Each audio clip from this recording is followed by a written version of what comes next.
Nocturnal, bitches. Sorry, I called you guys bitches. So Nocturnal is a buddy cop meets horror story.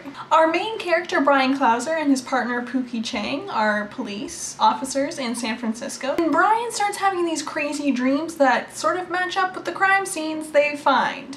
It's a thrilling tale that keeps you on the edge of your seat as different conspiracies are unraveled and mysteries are revealed and monsters and crazy shit happens. I really enjoyed this book.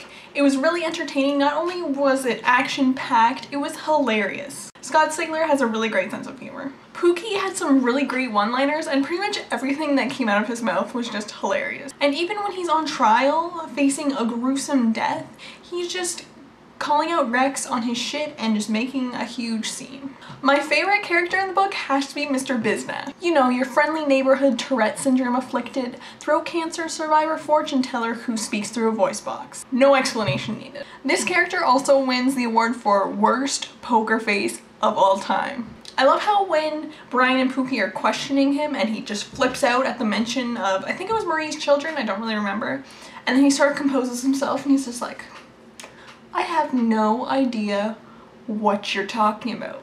Like, I love how he even bothers denial at that point. I also learned that I'm a horrible judge of character.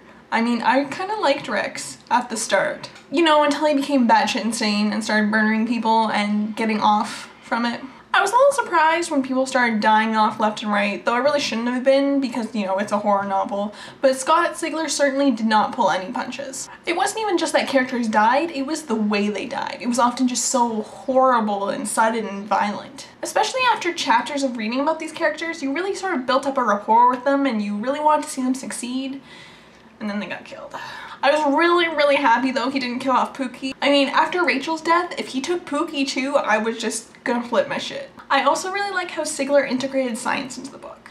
I mean, when they started doing those Punnett squares, I was just nerding out. And did anyone else see Sly's betrayal coming? I mean, maybe I'm just a little slow in the pickup, but I was caught off guard by it. I mean, from the moment they met, he seemed so devoted to Rex.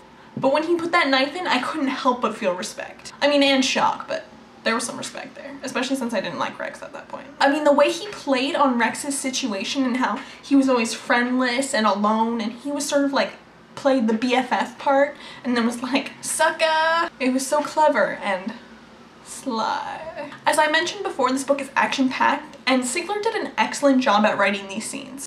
It never felt slow or forced. He just knew exactly what to include and what to leave out. Anyways, it was a really good read, and I'm looking forward to seeing these characters in all new adventures. There are so many questions I want answered at this point. Will Aggie and his new son find some peace at last? Or will they forever be haunted by Marie's children? Will Brian be successful in his newfound role as the savior? And most importantly, will Pookie ever finish writing blue balls?